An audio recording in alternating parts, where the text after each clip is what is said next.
খুব খুশি হয় যে আমরা দেখি আমাদের বৃদ্ধাশ্রমে খুব কম সংখ্যায় আজও আমরা বিষ্ণুপ্রিয়া মণিপুরী বা মণিপুরী সম্প্রদায়ের খুব কম লোক দেখি সেখানে বৃদ্ধাশ্রমে।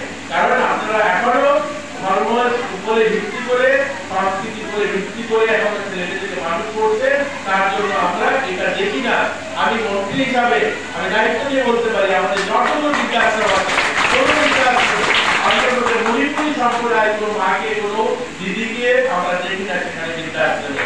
এর জন্য আমাদের সাধুবাদ জানাই, যারা এটাকে বাঁচিয়ে রাখবেন, এটাকে ধরে রাখবেন, এর জন্য আমাদের যেটা করার আমরা আপনাদের পাশে থেকে করব। এই রাজ্যে যতগুলি বৃদ্ধাশ্রম আছে একটির মধ্যেও এই বিষ্ণুপ্রিয়া মণিপুরী জাতিগোষ্ঠীর কোনো বৃদ্ধ বা বৃদ্ধা নেই। এটা আপনাদের জন্য অত্যন্ত গর্বের বিষয় এবং তার থেকে এটাই প্রমাণিত হয় যে আপনারা আপনাদের শিল্প সাহিত্য চর্চা করার পাশাপাশি যারা বয়সের ভারে অনেকের কাছে অবহেলার পাত্র হয়ে দাঁড়ান তাদের প্রতি আপনাদের স্নেহ, মায়া, মমতা এবং আপনাদের সংস্কৃতিকে উজাগর করে। ঠিক এই সুরেই নিখিল বিষ্ণুপ্রিয়া মণিপুরী যুব পরিষদের উদ্যোগে সমাজ কল্যাণ দপ্তরের মন্ত্রী টিঙ্কু রায়ের উষ্ণ সংবর্ধনা জ্ঞাপন অনুষ্ঠানে এই ক্ষুদ্র জাতিগোষ্ঠীর ভূয়সী প্রশংসা করলেন মন্ত্রী টিঙ্কু রায়। উল্লেখ্য যে 27 জুলাই দুপুর 2টায় নিখিল বিষ্ণুপ্রিয়া মণিপুরী যুব পরিষদের রাজ্য কমিটি কর্তৃক মন্ত্রী টিঙ্কু রায়কে কৈলাসহর চণ্ডীপুর ব্লকের ফুলতলি গ্রামে অবস্থিত বিন্দু মাধব নাট মন্দির প্রাঙ্গণে সংবর্ধনা প্রদান করা হয়। মন্ত্রী ছাড়া উপস্থিত ছিলেন সমাজসেবী পিন্টু ঘোষ, উক্ত পরিষদের রাজ্য কমিটির সভাপতি নিরঞ্জন সিনহা, আঞ্চলিক কমিটির সভাপতি তথা ফুলতলি পঞ্চায়েত প্রধান মৃদুল সিনহা, সমাজসেবী বর্ণালী সিনহা, ফুলতলি নবজাগরণ কমিটির সভাপতি রঞ্জিত সিনহা, বাবুলাল সিনহা, রাজকুমার সিনহা সহ আরো অনেকেই। অনুষ্ঠান পরিচালনার দায়িত্বে ছিলেন তরুণ লেখক অমিত সিনহা। শুরুতেই একটি বাইক র্যালির মাধ্যমে মন্ত্রীকে আপ্যায়ন করা হয় ডলুগাঁও থেকে ফুলতলি পর্যন্ত। অতঃপর উষ্ণ সংবর্ধনা প্রদান করা হয় মন্ত্রীকে।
সংবর্ধনা পত্র। এর শ্রদ্ধেয় মাননীয় মন্ত্রী, আমাদের হৃদয়ের অন্তঃস্থল থেকে আপনাকে জানাই শ্রদ্ধা ও কৃতজ্ঞতা। আপনি শুধুমাত্র একজন মন্ত্রী নন, আপনি এক ক্ষুদ্র পাহাড়ি রাজ্যের পথদ্রষ্টা, নতুন দিশারি। যুবদের বর্তমান যুগের বিপদ থেকে সুপথে আনার জন্য যুব ক্রীড়া বিষয়ক মন্ত্রী হিসাবে এ রাজ্যের আমূল পরিবর্তন এনে দিয়েছে, যার জন্যে 40 লক্ষেরও অধিক ত্রিপুরাবাসী চিরকৃতজ্ঞ থাকবে।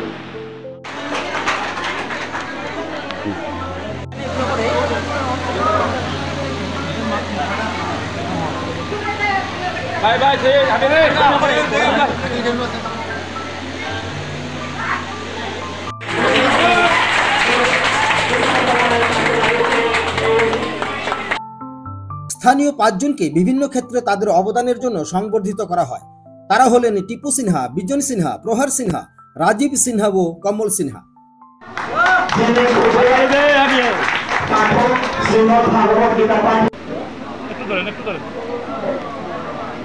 কমল সিনহা ভান্ডার করে তুলেছেন। কমল সিনহাকে আমরা মঞ্চের সামনে আসার জন্য অনুরোধ করছি।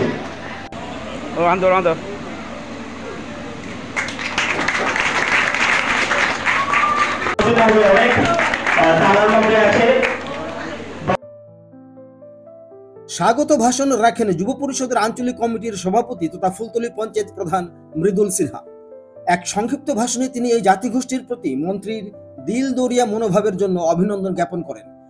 পাশাপাশি তাদের শিল্প সাহিত্য সংস্কৃতি টিকিয়ে রাখতে মন্ত্রী সহ বর্তমান সরকারের ইতিবাচক ভূমিকাকে আরো এগিয়ে নিয়ে যাবার আহ্বান সহ রাস্তাঘাটে পানীয় জলের ব্যবস্থা, কৃষক স্বার্থ সম্বলিত পদক্ষেপ গ্রহণ, বিভিন্ন নাট মন্দির রক্ষণাবেক্ষণ, পূজারীদের ভাতা প্রদান সহ তাদের আর্থ সামাজিক উন্নয়ন ও বিভিন্ন ইস্যুতে মন্ত্রীর করুণ দৃষ্টি আকর্ষণ করেন।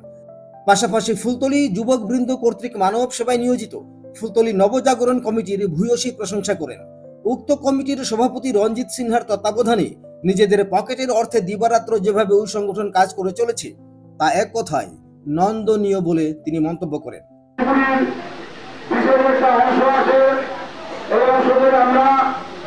বিভিন্ন সময় আমাদের বিভিন্ন অনুষ্ঠান করতে হয়, যেহেতু আমরা বেতুকিয়া মণিপুরী সম্প্রদায়, আমরা গরিব সম্প্রদায়ের লোক, আমাদের সংস্কৃতি ধরে রাখতে গেলে আমাদের অনেক অর্থের প্রয়োজন। অতঃপর উক্ত পরিষদের রাজ্য কমিটির সভাপতি নিরঞ্জন সিনহা নিজেও এই সম্প্রদায়ের প্রতি মন্ত্রী টিঙ্কু রায়ের ইতিবাচক দিকগুলি বিস্তারিত আলোচনা করা সহ ওনাকে আন্তরিক অভিনন্দন জানান। আমরা প্রমাণ করতে পেরেছি বিষ্ণুপ্রিয়া মৈত্রী সমাজ আমরা এক সুশৃঙ্খল গৌরবময় জাতি হিসাবে ত্রিপুরা রাজ্যে আমরা এটা প্রমাণ করতে পেরেছি। সংস্কৃতিপ্রেমী বিএম গোষ্ঠীর তরফে মন্ত্রীর হৃদয় ভরিয়ে দিতে কৃষ্ণ নৃত্য ও মৃদঙ্গ বাদন পরিবেশন করা হয়। মৃদঙ্গ বাদনে ছিলেন স্থানীয় শিল্পী ঋতু সিনহা।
অত্যন্ত ব্যস্ততার মধ্যেও মন্ত্রী অফুরন্ত সময় দিয়েছেন এই জাতিগোষ্ঠীকে। নিজ ভাষণে মন্ত্রী বলেন যে বিজেপি সরকার গঠনের পর থেকেই এই জাতিগোষ্ঠীর উন্নতি সাধনে বহু প্রকল্প বাস্তবায়িত করার পরিকল্পনা গ্রহণ করা হয়েছে। বিশেষ করে চণ্ডীপুর এলাকায় যতগুলি নাট মন্দির রয়েছে সেগুলির রক্ষণাবেক্ষণ, কমিউনিটি টয়লেট নির্মাণ, পানীয় জলের ব্যবস্থা, রথযাত্রা সহ মহারাজ লীলার সময় যথাসাধ্য সরকারি অনুদান প্রদান, রাস্তাঘাট নির্মাণ, সাহিত্য সংস্কৃতি বাঁচিয়ে রাখতে একাডেমি নির্মাণ, শিশুদের জন্য সমুচিত পড়াশোনার ব্যবস্থা, সবকিছুর প্রতি ওনার তীক্ষ্ণ নজর রয়েছে। কোনো বৃদ্ধাশ্রমে যে এই জাতিগোষ্ঠীর কোনো বৃদ্ধ বা বৃদ্ধা নেই, সেটাই তাদের মা বাবার প্রতি সহানুভূতি ও অগাধ ভালোবাসার একটি ঐতিহাসিক ধারা। নতুন প্রজন্মকে এগিয়ে আসার আহ্বান জানান শিল্প, সাহিত্য, সংস্কৃতির ধারাকে টিকিয়ে রাখতে। তিনি আরও বলেন যে বিএম গোষ্ঠীর প্রথম সারির ব্যক্তিত্বদের সাথে উনি স্বয়ং আলাপ করেছেন যে এক কানি জমি যদি প্রদান করা হয় তাহলে তিনি বিধায়ক উন্নয়ন তহবিল থেকে সর্বসুবিধাযুক্ত একটি কমিউনিটি সেন্টার স্থাপন করে দেবেন, যেখানে প্রত্যেকেই অবাধে তাদের প্রথাগুলিকে আদান প্রদান করতে পারবেন। এতে করে যেমন শিল্প সাহিত্যের প্রসার ঘটবে, তেমনি একটি সুদৃঢ় সম্পর্ক স্থাপিত হবে।